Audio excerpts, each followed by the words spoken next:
لوگ اس مگرمچھ کے خوف سے اس گھاٹ کو چھوڑ کر کسی دوسرے گھاٹ پر چلے گئے۔ باقی دو رہ جانے والے بھائیوں نے اب یہ پختہ ارادہ کر لیا کہ اب وہ اپنے بھائیوں کے دشمن کو ختم کر کے رہیں گے۔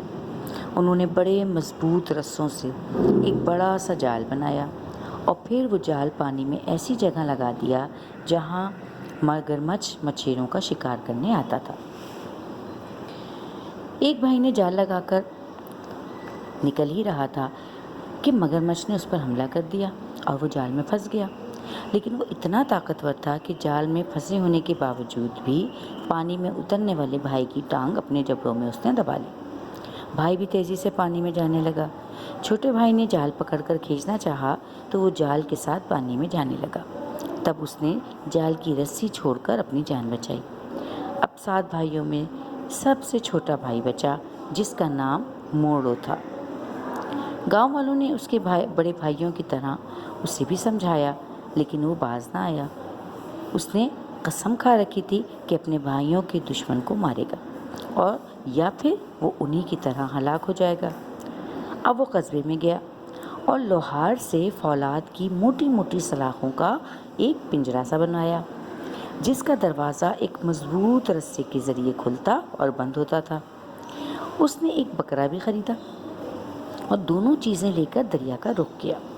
کچھ اور لوگ بھی موڑو کی مدد کے لیے اس کے ساتھ چلے۔ موڑو نے ان سے کہا کہ آج اللہ کے فضل سے انشاءاللہ تعالی وہ خونی مگرمچھ کو شکار کر لے گا۔ اس نے بکرے کو اس آئینی جنگل میں ایک سلاخ سے باندھا اور دروازے کو رسے کے ذریعے کھولا۔ دیکھتے ہی دیکھتے پنجرے میں حرکت ہوئی اور زور زور سے ہلنے لگا۔ لوگ سمجھ گئے کہ مگرمچھ بکرے کو کھانے کے لیے جنگلے میں داخل ہو چکا ہے۔ موڑو نے رسے کی مدد سے جنگلے کا دروازہ بند کر دیا اور اس کا اندازہ بالکل درست نکلا۔ شکار جو تھا وہ جنگلے میں پھنس چکا تھا، کیونکہ وہ باہر نکلنے کے لیے پوری قوت سے اچھل کود کر رہا تھا۔ ایسا کرتے ہوئے جنگلے میں لگی ہوئی جو تیز سلاخیں تھیں وہ اسے زخمی کرتی رہیں اور دور دور تک پانی مگرمچھ کے خون سے سرخ ہوتا گیا۔ اس دوران 7-8 مگرمچھ مچھیرے رسے کو مضبوطی سے تھامے رہے۔ یہ مقابلہ 2 گھنٹے تک جاری رہا اور پھر آخرکار جنگلہ ساکت ہو گیا۔ اس پر سب نے زور لگا کر جنگلے کو دریا سے نکال دیا۔ باہر نکلتے نکلتے بھی مگرمچھ ایک بار پھر زور سے تڑپا، لیکن پھر بے سدھ ہو کر ایک طرف پڑ گیا۔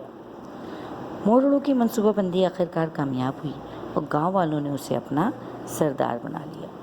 جو گھاٹ ویران ہو چکا تھا اس مگرمچھ کی وجہ سے وہ ایک بار پھر آباد ہو گیا اور گاؤں کے لوگ کئی سال تک موڑو کی بہادری اور ہمت کے قصے اپنے بچوں کو سناتے رہے۔